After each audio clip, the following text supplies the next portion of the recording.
Can you hear me?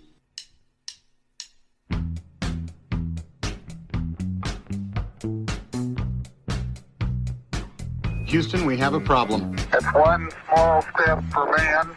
Now I am become death, One giant leap for mankind. the destroyer of worlds. Eureka! Nos Bastidores da Ciência, um podcast da Molecular JE. Olá a todos, sejam bem-vindos a mais um episódio do podcast Molecular, o podcast da Molecular JE, a junior empresa do Departamento de Química da Universidade de Coimbra. O meu nome é Carolina e hoje eu estou com o João para explicarmos como é que os gatos passam em espaços tão apertados.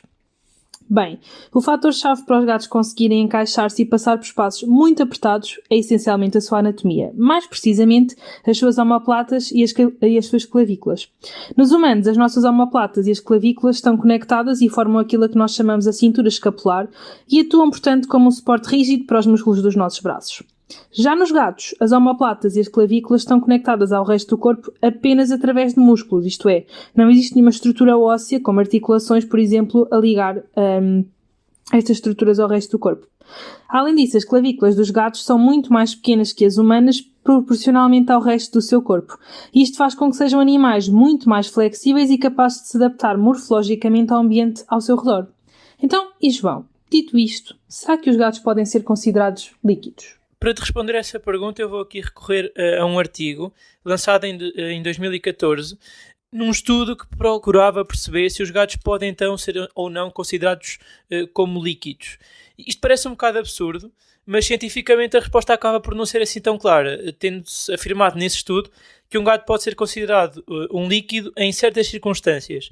Para compreender isso, vamos então, se calhar, perceberem o que é isto de um líquido. Um líquido pode ser definido como algo que mantém o seu volume, sendo pouco compressível, mas cuja forma se adapta à do recipiente. De acordo com a rheologia, ciência que estuda o fluxo da matéria, utiliza-se o número de Deborah para classificar as diferentes substâncias como líquidas ou não líquidas. Este número calcula-se dividindo o tempo de relaxação, isto é, o tempo necessário para a substância se moldar, ao tempo de duração da experiência em causa. E, de forma geral, quando o número de Deborah é inferior a 1, estamos na presença de um fluido.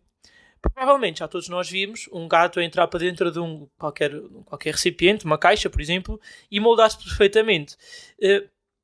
Isto significa que, de facto, em alguns casos, os gatos acabam por se comportar como líquidos, ou seja, vão moldar-se então ao tal recipiente em que entram. Mas então, porquê é que não ficam presos em espaços demasiado apertados?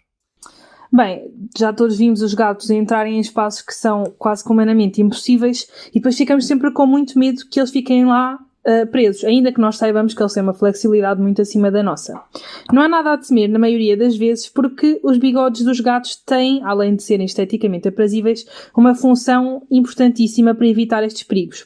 Na verdade, os pelos dos bigodes dos gatos são mais grossos, são os mais grossos que eles têm mesmo, e têm uma profundidade na pele 3 vezes superiores a todos os outros pelos, o que significa que têm a sua base muito próxima de terminações nervosas e, portanto, funcionam como sensores de navegação e transmitem informação que permite avaliar o tamanho de uma abertura antes de a experimentar e, portanto, os gatos tipicamente não entram em espaços de onde sabem que não conseguem sair. E agora a pergunta derradeira, que é, para que é que lhes serve tanta flexibilidade? Esta flexibilidade apurada é bastante útil para os gatos. Vai-lhes conferir vantagens, inclusive evolutivas, uma vez que lhes permite caçar presas menores, como ratos, por exemplo, mas também ter mais facilidade em esconder-se de potenciais predadores. Por isso, não devemos estranhar a capacidade dos gatos de esconderem nas aberturas mais inesperadas e até devemos evitar perturbá-los nesses momentos, excepto se correrem perigo, claro. Se tal acontecer, devemos ser cuidadosos na abordagem, porque sujeitamos-nos a ser recebidos de forma agressiva. Exatamente. Bem, e agora que já percebemos porque é que os gatos são tão maleáveis, vamos, portanto, passarmos a nossa sugestão de leitura.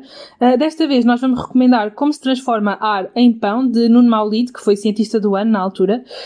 E ele tem vários livros, este é um deles, que basicamente é um livro onde ele dá resposta a várias questões do nosso dia-a-dia utilizando a química. Portanto, é um livro que tem bastante interesse. Nós voltamos daqui a 2 semanas para mais um episódio a falar sobre a nossa ciência do dia-a-dia. Até lá, boas experiências! Can you hear me?